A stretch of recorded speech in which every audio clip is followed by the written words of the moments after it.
Loans, mortgage loans, business loans సులభంగా government private banks నుండి ఇప్పించబడును. Hi hello నమస్తే, welcome back to Suman TV. ప్రస్తుతం మనతో పాటు ఉన్నారు అసిస్టెంట్ ప్రొఫెసర్ రామకృష్ణ గారు. సార్తో మాట్లాడు. నమస్తే సార్. నమస్కారం అమ్మా. సార్, హౌస్ రెంట్ కొత్త రూల్ అయితే వచ్చింది. ఇప్పుడు హౌస్ ఓనర్స్ ఎవరైతే ఉన్నారో రెంట్కి కూడా ట్యాక్స్ కూడా పే చేయాలంట, లేదంటే శిక్షలు పడతాయని చెప్పేసి కొత్త రూల్ వచ్చింది. మరి చాలా కామెంట్స్ కూడా వస్తున్నాయి పబ్లిక్ నుంచి కూడా. ఏంటంటే సరే పెంచారు, ట్యాక్స్ కట్టమన్నారు ఓనర్కి, మరి ఆ బర్డెన్ ఎవరి మీద పడుతుంది? రెంట్కుండే వాళ్ళ మీదే కదా. ఇప్పుడు 5,000 ఉన్న అద్దె ఉన్నాం అనుకోండి, సపోజ్ నేను 5,000తో అద్దెకున్నాను. ఇప్పుడు ఈ ట్యాక్స్ పెడితే ఓనర్ నాకు 1,200 పెంచుతాడు అద్దె. ఎవరు కట్టాలి ఇప్పుడు ట్యాక్స్? నా మీదే పడుతుంది కదా ఈ బర్డెన్. అసలు ఏంటిది? చాలామంది ఊర్ల నుంచి ఇక్కడికి వచ్చి సిటీకి వచ్చి ఇక్కడ ఉద్యోగాలు నిత్యమో చదువు నిత్యానో ఉండి అద్దె ఇంట్లో ఉంటూ ఉంటారు. మరి అలాంటి వాళ్ళకి ఇప్పుడు ఇది బర్డెనే కదా. అసలు ఈ హౌస్ రెంట్ పైన ట్యాక్స్ ఏంటి అసలు అంటే ఏం చెప్తారు సార్? ట్యాక్స్ అనే దాని గురించి చెప్పుకోవాలంటే గవర్నమెంట్కి ట్యాక్స్ వేసే అధికారం ఉంది కాబట్టి ఇంటి రెంట్ మీద వేసారు ఎందుకు అనడానికి లేదు. ఏదో పాత సినిమా ఒకటి ఉంది, అందులో రాజు ఉంటాడు, మీరు గడ్డం పెంచితే ట్యాక్స్, గడ్డం తీస్తే ట్యాక్స్, మీరు నించుంటే ట్యాక్స్, కూర్చుంటే ట్యాక్స్ వేయడం ఆయనకి ఆ అధికారం ఉంది. కాబట్టి రాజు తలుచుకుంటే దెబ్బలకు కొదువ. కాబట్టి అలాగే ఇది కూడా ఒక ట్యాక్స్ అనుకుందాం. అయితే వచ్చిన సమస్య ఏంటో చెప్తా వినండి. మామూలుగా ట్యాక్స్ ఏం కొత్త కాన్సెప్ట్ కాదు, మహాభారతంలో చెప్పారు ట్యాక్స్ అనేది ఎలా ఉండాలయ్యా అంటే, సూర్యుడు తన వేడితో ఎలా అయితే ఆవిరిగా మార్చి నీటిని మళ్ళీ అదే ఆవిరిని వర్షంగా కిందకి ఎలా పంపిస్తారో, అలాగే ఒక రాజు ఏమీ తెలియకుండా అలా ట్యాక్స్ తీసుకుని మళ్ళీ ప్రజల ఇది భవిష్యత్తుకి లేదా వారి అభివృద్ధి కోసం మళ్ళీ వర్ష రూపంలో ఇవ్వాలని ఒకటి చెప్పారు. అలాగే ఒక 2-2.5 సంవత్సరాల క్రితం చూసుకుంటే చాణక్యుడు ఏమని చెప్పాడయ్యా అంటే, ట్యాక్స్ అనేది ఎలా తీసుకోవాలయ్యా అంటే, పువ్వులోంచి తుమ్మెద పువ్వుకి హాని కలిగించకుండా ఎలా అయితే తేనెని తీసుకుంటుందో, తీసుకుని మొత్తం అంతా అక్యుములేట్ చేసి మళ్ళీ ఆ తేనెని ఎలా పంచుతుందో, ఎందుకంటే తేనె తాగదు, అలాగే ఉండాలి అన్నారు. బాగుంది, వినడానికి చాలా బాగున్నాయి కదా. అయితే అది ఇప్పుడు అలా పరిస్థితులు కాదు, ఇలాంటివి చెప్తే వీడెవడో చాలా పాతకాలం నాడు అక్కడ అయిపోయాడు, ఫ్రీజ్ అయిపోయాడు అనుకుంటారు. కానీ అది వారు చెప్పారన్నమాట, ఒక బాధ్యత ఎలా ఉంటుంది అన్నది చెప్పారు. అయితే ఇప్పుడు వచ్చిన ఈ పర్టికులర్ దీని డీటెయిల్స్ ఇవి అవన్నీ పక్కన పెడదాం. ఎంత ట్యాక్స్ వేస్తారు, ఏం చేస్తారు, ఆదాయం ఉంది అంటే ట్యాక్స్ ఉండాలి అన్నది రూల్. అది ఏదైనా అంటే అదొక బిజినెస్, అది అంతే కదా, ఆదాయం వస్తుంది కదా, అది అడగడం తప్పులేదు. సరే అడిగారు పోండి. వచ్చిన చిక్ ఎక్కడ ఉందో చెప్తా మెల్లగా. అంటే మీకు జస్ట్ ఉదాహరణకి చెప్తున్నాను. ఉదాహరణకి సపోజ్ మీరు ఒక ఇల్లీగల్ పని ఏదో చేశారు, లీగల్గా ఇది కాదు, కానీ ఆదాయం వచ్చింది. మీరు నమ్ముతారా లేదో ట్యాక్స్ కట్టాలి. మీకు ఆ విషయం తెలుసా? ట్యాక్స్ కట్టినంత మాత్రం అది లీగల్ అవ్వలేదు, కానీ మీకు ఆదాయం వచ్చింది కాబట్టి ట్యాక్స్ కట్టాలంటే ట్యాక్స్ డిపార్ట్మెంట్ తాలూకా ఇది చెప్తుంది. అంతే, డబ్బు వచ్చింది కదా, బ్లాక్ అయితే ఏంటి వైట్ అయితే ఏంటి, నా ట్యాక్స్ నాకు ఇచ్చేసాయి అన్నది వీళ్ళ పద్ధతి. లీగల్ ఇల్లీగల్ మిగిలిన డిపార్ట్మెంట్లు చూసుకుంటాయి. అర్థమైందండి?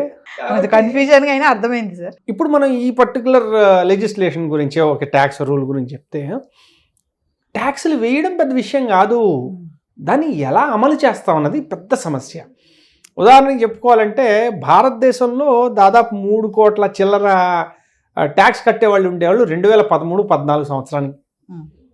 అది ఇప్పుడు దాదాపు 8 కోట్ల మందిగా చేరింది. 140 కోట్ల జనాభా ఉన్న దేశంలో 8 కోట్ల మంది ట్యాక్స్ ఫైల్ చేస్తున్నారు. అమెరికా 33-34 కోట్ల జనాభాలో 15 కోట్ల ట్యాక్స్ రిటర్న్స్ ఫైల్ అవుతాయి. అంటే ఉదాహరణకి చూసుకోండి, అక్కడ దాదాపు 45% మించి ట్యాక్స్ రిటర్న్స్ ఫైల్స్ అవుతుంటే, ఇక్కడ కనీసం 10% కూడా లేదు, 5%. ఊహించుకోండి ఎంత దయనీయమైన పరిస్థితుల్లో ఉన్నాం. అంటే 3 కోట్ల నుంచి 10 ఏళ్లలో 8 కోట్లు వచ్చాయని ఆనందపడాలా? కనీసం అదొక 15-20%కి వెళ్ళలేదని బాధపడాలా? ఇప్పుడు ఏమవుతుందంటే, ఈ రకమైన ట్యాక్స్లు ఆల్రెడీ ఉన్న వాళ్ళని ఇంకా గట్టిగా లాగుతున్నాం. ఇది ట్యాక్స్ బేస్ పెంచాలి. మన దేశంలో అత్యంత పెద్ద సమస్య ఏంటయ్యా అంటే ఆ ట్యాక్స్ బేస్ని పెంచలేకపోవడం, అది పెద్ద సమస్య. 2, ట్యాక్సులు వేయడం కాదు, దాన్ని ఎలా ఇంప్లిమెంట్ చేస్తారు, ఎవరు చూస్తారు, రెంట్ ఎంత అన్నది ఇష్టం వచ్చినట్టు పెంచుకుంటూ పోతారు. దానికి ఏమైనా సీలింగ్ ఉందా? ఏముండదు. ఇప్పుడు ఒక అపార్ట్మెంట్ ఉంది, ఇప్పుడు మనం అమ్ముతూ కొంటుంటేనే దాని మీద ఏది అఫీషియల్ రేట్ అనేది లేదు. మీరు 1.5 కోటి కొంటారు, 75 లక్షలు చూపిస్తారు, 75 లక్షలు బ్లాక్లో ఇస్తారు అని ఉంది. అలాంటివి అవుతూ ఉంటాయి. అంటే ఏదో అన్నీ నాకు తెలుసు అని కాదు, వింటూ ఉంటాం కాబట్టి చెప్తున్నాను. ఓకే, జనాలు అలా చేస్తున్నాం అని విన్నాం. అయితే ఇప్పుడు ఇది కూడా ఇదే అవుతుంది కదా. ఒకటి అంటే మనం ఏం చేస్తున్నాం అంటే ఒక దాన్ని ఏమంటారు, జనాలకి ఇంకొక దారి చూపిస్తున్నాం. ఏంటి, ఇలా కాకుండా ఇలా కూడా చేయొచ్చు అని. ఇప్పుడు అందరూ ఓనర్లు ఇప్పుడు కొత్త బిజినెస్ స్టార్ట్ అవుతాయి. ఏంటి, ఈ దాన్ని ఏమంటారు, రెంటల్ అగ్రిమెంట్స్ తయారు చేసి ఒక కొత్త బిజినెస్ స్టార్ట్ అవుద్ది. దాని నుంచి ఎలా తప్పించుకోవచ్చు ఏమిటి. ఇప్పుడు అంతా ఆన్లైన్లో పే చేయాలా? లేదు, అప్పుడు ఆన్లైన్ కొంత, ఆఫ్లైన్ కొంత, ఎవరి మోడరేషన్ అది. ఇంకొకటి ముఖ్యమైన సమస్య ఏమవుతుందంటే భారతదేశంలో, అట్లీస్ట్ మన భారతదేశం లేకపోతే ఈ రకమైన కల్చర్స్లో ఎలా అవుతుందంటే మీ ఆస్తి మీ పేరునే ఉండాల్సిన అవసరం లేదు. మీ భార్య పేరున ఉండొచ్చు, పిల్లడి పేరున ఉండొచ్చు, ఇంకెవరి పేరు మీదనే ఉండొచ్చు. వెస్ట్లో అలా కాదు, ఎవరిది వాళ్ళదే. చాలా మటుకు వాళ్ళ దగ్గరే ఉంచుకుంటారు. అలాంటి వాటికి ఇలాంటివి బాగానే ఉపయోగపడచ్చేమో, ఎందుకంటే నా ఆదాయం నాదే అని అర్థం. ఇక్కడ ఎవరి దగ్గరికి ఎవరి ఆదాయం వస్తుంది ఎవరికి తెలుసు, అర్థమైందండి. సో ఎగ్జిక్యూషన్లో చాలా సమస్యలు ఉన్నాయన్నమాట. అంటే ఒక రకంగా చెప్పాలంటే ఇలాంటి లెజిస్లేషన్స్ వల్ల గవర్నమెంట్ ఎంత డబ్బు అంటే ఆదాయ రూపంలో ఎంత తీసుకొస్తుందో నాకు తెలియదు, కానీ వాళ్ళు చాలా హాని చేసుకుంటున్నారు. ఎలా అంటే ఒకటి, దీనివల్ల మీరు అన్నట్టు మధ్యతరగతి వాళ్ళు కానీ అందరూ రెంటల్గా ఉన్న ప్రతి వాళ్ళు చాలా ఎఫెక్ట్ అవుతారు, భయపడతారు. అంటే పిఆర్ పరంగా చూసుకుంటే already they are all affected. ఏమని, అయ్యో ఇదేమవుతుందో, ఇదేంటి ఇలా గవర్నమెంట్ చేసింది అంటే మీకు బ్యాడ్ నేమ్ వచ్చేసింది. 2, ఇందాక అనుకున్నట్టు కలెక్షన్ కానీ దాని తాలూకా రెగ్యులేషన్ కానీ చాలా పెద్ద సమస్య. దాని గురించి విధి విధానాలు ఇప్పటిదాకా లేవు, ఇప్పుడే వెంటనే చేయలేము. సో ఎగ్జిక్యూషన్ అనేది కష్టమైంది. 3, దీనివల్ల భారీగా ట్యాక్స్ బేస్ ఏమైనా పెరుగుతుందా తెలియదు. దాని గురించి ఏమైనా స్టడీ ఏమైనా ఉంటే మనకు తెలియదు, చదవాలి, దాని గురించి చూసి చెప్పాలి.